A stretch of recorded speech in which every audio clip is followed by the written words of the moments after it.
Escape Room is about a group of people that are sent to an escape room and they have to escape or they die. Simple and sweet. I personally enjoy horror that's more character-based, but I thought the marketing team on this film killed it with the trailer, and I knew a lot of people were going to watch this movie, so I thought I'd give it a chance, and overall, it was exactly what I thought it was. I didn't really connect with any of the characters, and it felt super contrived at parts, but there is fun to be had, and I'm sure a lot of you will enjoy it, so let's talk about it. This is a long one, so feel free to skip to 16:12 if you just want to hear my analysis on themes. Escape Room opens with a young 20-something blonde dude in a very well-decorated library-type room. There's maps and globes and books on the wall. Also, the walls are closing in and he needs to figure out how to escape or else he's going to get crushed. One quick note, there's some really bad ADR here and later on in the movie. In case you don't know, ADR is the dialogue recorded over the film that wasn't captured live. It sounds like we're watching a French or Spanish movie that's dubbed over in English. This dude also proceeds to narrate everything he's doing, which kind of took me out of the movie because I don't think real people do that. You don't say like, I'm grabbing the book, what am I doing? Like, this isn't it, what's that? I mean, that's required in some movies, but this movie treats you really dumb, which I'm mostly glad they did because I'm not smart, but if you are coming into this movie about puzzles expecting to figure stuff out on your own, you're not. You might see plot points coming a mile away, but before you can whisper it to your lady friend to look cool and smart, the movie will explain everything you were thinking and take that moment away from you. The dude seems to figure out the puzzle, but the room continues to close on him and it's implied he's crushed to death. We cut to a college chick in a classroom and she's obviously the protagonist because she's really shy and nice and she can't even raise her hand in class. She tries, but she's too shy. And she has a really hot professor that asks to see her after class. And we're not even trying to write a real character here. He literally tells her, you love puzzles and figuring stuff out. I think you should take more risks. Next time you're scared of something, take that risk. That's almost exactly what he said. We have vignettes of other characters that are going to participate in the escape room. I know they have names, but they don't really refer to each other's names. They just are archetypes of people. So I'm just gonna refer to them as their archetype. We have a pothead who's just not very good at his job and he wants a raise. We have Alpha Douche, who's this, really muscular black dude who's kind of an alpha dick and he's great at his job and makes a lot of money, but he's that dude. We also have a veteran. She's a veteran of the Iraq War. She has some scars that we'll learn about later. All of these people have something that they're dealing with and the escape room is going to help reveal that trauma. Everyone gets a mysterious black box, which is the first puzzle. They all figure it out and it comes out with a ticket telling them to meet at a certain place. And that's where the movie finally starts. The veteran and another nerd guy are the first people we see arrive. The guy at the desk takes her phone so they won't have any contact with the outside world. While she's going up in the elevator, he also tells her, thank you for your service. It's a little clue letting us know that the game knows more than it's letting on, because why would a game room know what your background is? We arrive at the waiting room where nothing is really happening. Everyone is already there, but just sitting around. Everyone gives a little intro of their backstory. We see a little bit of their personality and nothing's happening. So to summarize, there's Alpha Dude who's a dick, nerd guy who's a nerd and obsessed with game rooms. Pothead is a little bit unhelpful, but he seems harmless. We also have a chubby, really friendly guy. I'm just gonna call him big friendly guy. He also seems harmless. And then we have the veteran. And then it feels like we are watching people play an escape room, which isn't that fun. There's no room for us to participate. We kind of just see things unfold. If we had a wide shot of the whole room the whole time, maybe we'd have time to figure things out. But because we only see what the movie wants us to see in close-ups, in these very brief flashes across the screen, we don't really have a chance to be active participants. Shy Girl, to her credit, takes initiative right away. She pulls on the handle, which turns out to be an oven dial. A misleading clue leads her to turn it on, and they start burning. There's these big heat things, whatever they're called, that appear on top, and it's getting hot. Eventually, there's some writing on the wall that talks about the coasters, and they realize they have to press their hands on the coasters to open the door to the next room. Here is the first of a lot of, it's not plot holes, but it's just logic issues that don't really make sense. There's 6 coasters on the table, and they each have to be pressed down on a coaster to keep the door to a ventilation shaft open, and that's the escape. It turns out later that you can actually fill a cup of water, and if you put it on it, that will be enough pressure to press the button. Initially, they're all on it and one person goes through, but they don't all have to be on it the whole time, right? You could hold on to it, let somebody go through, and then let go and let the door close. But for the movie, obviously, there's more tension if you all have to be on it the whole time. In the shaft, our veteran gets PTSD of when she was in a bomb blast and she's crawling out of this thing. And that's the formula for this film. Each of the game rooms puts one of the characters in a familiar, traumatic position, and we see the flashback and the source of their trauma. They climb through right as the previous room blows up, and they find themselves in a cabin. At this point, no one has died. They all managed to escape. This is the pothead's room, where he is the key to figuring it out. He was driving under the influence when he killed a bunch of his friends. The clue turns out to be Rudolph, since it happened during Christmas. I don't really remember the details, but it's his clue. They get out and they seem to be outside, but a la Cabin in the Woods, if you've seen Cabin in the Woods, spoilers. I mean, if you haven't, spoilers.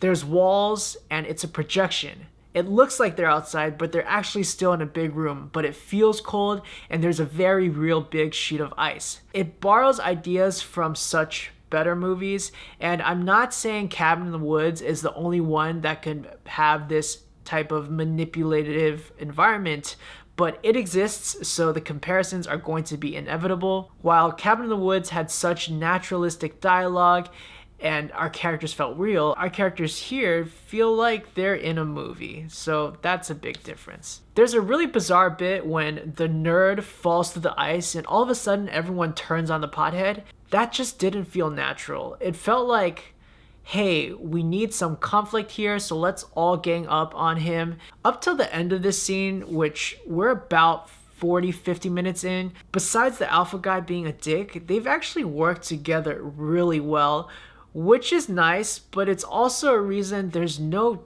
tension. There's no fundamental differences between the characters, and 50 minutes in, I'm just really bored because I don't really care about anyone so far, even though the set design has been a lot of fun. At least now though, with the alpha dude, we see a flashback of his trauma, and it's him and his friend stranded in a cold. He has this remark where it's my turn to wear the jacket. They're given only one jacket and they have to share it, and it's a really menacing way he said it, and we know that, okay, this guy he's hiding something. And I'm glad he is, because now I'm a little bit more invested. They find the key is in a block of ice, and they have no method to warm it since they dropped the lighter. Oh, sorry, by the way, the nerd guy died, but I mean, nobody really cared. It was sad because he was a nerd and probably a virgin. There were a lot of virgin jokes, but now they have to get the key out with their hands, and they have to just literally put their hands on top of the ice to warm it and melt it, and that's kind of cool. That's like a really, it's not as extreme as Saw, but you know that that's painful. Eventually they get the key, they go through this big metal door into the next room. This is what you see in all the trailers, and this was definitely my favorite room because I love Ninja Warrior. We're in this bar type environment, and there's this big pool table in the middle, except everything is upside down. There's also drinks and like just bar decorations on the side, but the ground underneath them starts to fall every time there's like a phone call, so they need to figure it out before everything falls. Shy Girl, being our hero, figures out the core of it, and she's working on this big puzzle where she's sliding panels around. All throughout, we get bits and pieces of her trauma, and her issue is that she was on a flight where she saw her mother die. More puzzling happens, and it's down to getting the 8-ball from the pool table to the door, which only the veteran has access to, but she's across the room by the bar, so she has to climb her way across using the pool table, and below her, the ground has completely dropped. It's into a black abyss. She's my favorite character because she feels real. We see her scars, we see her physicality as she's climbing through the room, and we had that moment where she broke down in the shaft. And I just wondered, man, if we could have more character moments like she did with the other characters, this could have been a movie that was 3 times as better. We have this very tense scene where she's just holding on to the telephone and she can't hold on, but she has the key. So she throws the 8-ball and the alpha douche catches it and she drops. And due to her sacrifice, they make it to the next room, which is a hospital room. And here we finally find out why they are all here. They're in a big hospital room surrounded by their beds and files of when they were injured, since they were all the sole survivors in their respective accidents. Shy Girl was the sole survivor of a plane crash. Douche was the sole survivor of his boat accident. Pothead of a car accident. Friendly Guy, sole survivor of a coal mining accident. Nerd in his home when there was a break-in. And the veteran of the IED bomb that went off. They each beat incredible odds to be here and alive today, and now this mysterious organization wants to find out who among them is the best of the best at surviving. Shy Girl has a sudden realization that this game is unwinnable and seemingly goes crazy, and she just starts smashing all the cameras that have been looking at her and trying to break her way through the wall. Alpha Dude decides they need to electrocute somebody with the EKG machine because some x-rays spelled out excuse me oh no, because some x-rays spelled out EKG in sign language. I don't know how that makes sense, but I've never been stuck in an escape room that's tried to kill me, so I'll give him a pass. In one of the more fucked up and hilarious scenes, he manages to convince the big friendly guy that he has to be the one to get shocked due to his heartbeat not being fast enough because some words said fast or slow. Again, very, very shaky logic, but I guess when the bully at school tells you the bottom of the toilet has delicious chocolate nuggets, you tend to believe him because he's bigger than you. Alpha douches, he's got a pretty decent body. But this is the point where again, we're reminded he's a bad dude, so we gotta watch out for him. I kind of was hoping and also expecting that the big friendly dude who turned out to be a coal miner did something heinous. That's also kind of a common trope too, that the nicest guy turns out to be the super evil one, but it's common because it's fun. The way this film is, everyone is exactly what we thought they were. And it's not as fun. But I guess it's a game room and it feels like Clue where everyone's just sticking to their characters. When they don't figure out the puzzle within the countdown, a big metal tank that says poison on it starts spewing out poison. And Shy Girl, our protagonist, dies, foaming at the mouth. Or does she? We are down to Alpha Douche and Pothead, who's still feeling really bad that they left Shy Girl behind because it looked like she had a chance, but she was just going crazy with that room. This next room is my second favorite room. Maybe my first, depending on what's in my body. If you have that disease where you're scared of patterns, this is your nightmare. And if you are on a bad LSD or acid trip, then this is also your nightmare, and coincidentally, that's what happens. They get poisoned with LSD, or likely DMT as we find it out later, and they duke it out for the antidote. We find out that when Alpha Dude was younger, he actually murdered his friend to steal his jacket and survive, and that's kind of been his big theme, just you have to fight for your survival. Pothead somehow manages to push him into a corner.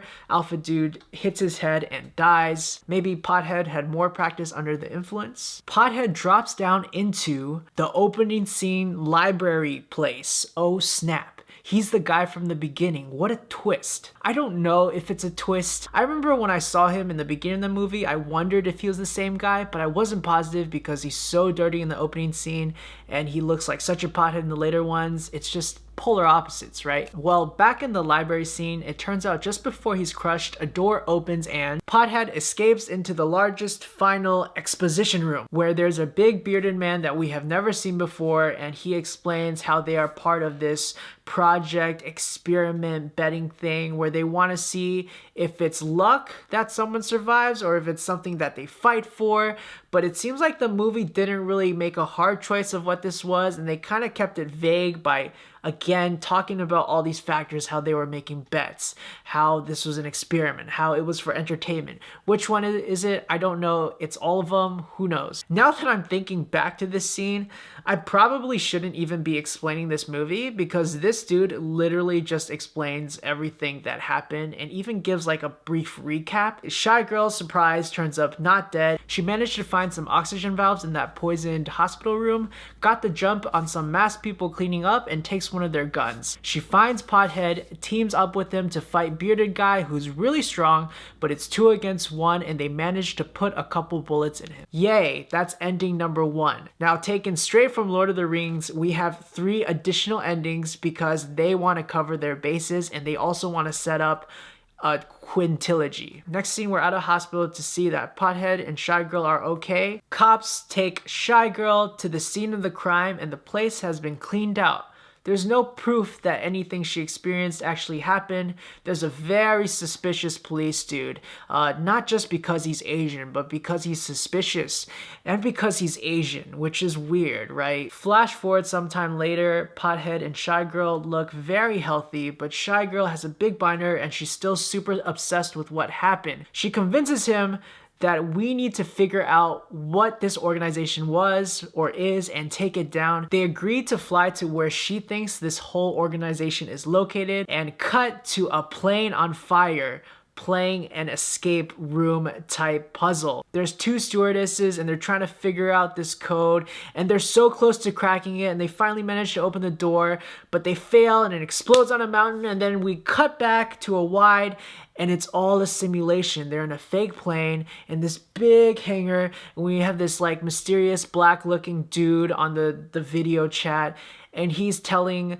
the people how, okay, this is a good enough puzzle that we can put Shy Girl and Pothead under, and we did a great job because now she's gotten over her fear of flying and we can test her again. It really spells out for you what the next film is going to be, or at least could be. So, what does it all mean? It's different for the makers of the game, this mysterious organization, and the characters. This isn't like Saw where they're trying to teach you a lesson. It's more vicious because they want to see you suffer and squirm, ultimately for no reason or for their entertainment. There's a lot of cryptic messages and words and phrases that imply there's a deeper layer to the game, but the Shy Girl is the one who says, there's no way to win. And this is confirmed when the bearded evil guy tries to strangle the Pothead, even though he won the game. That means this is a fake game because the stakes aren't real. Even if you finish, you might feel good, but at the end of the day, it's all very meaningless and just for our entertainment. Just like spending 30 to 60 minutes in a room full of strangers deciphering nonsense for the ultimate goal of escaping a room that you were never really trapped in to begin with. And even when we escape the fake escape room to go back to our real lives where we have to assume our fake personas just to get through the day, and at the end of the day, we all ultimately die anyways.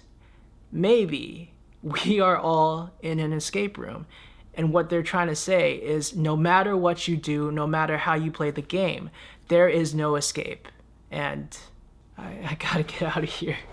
Have you done an escape room before? How did you do? Did you like this movie? Let me know in the comment section below. Thank you, and I'll see you all next time.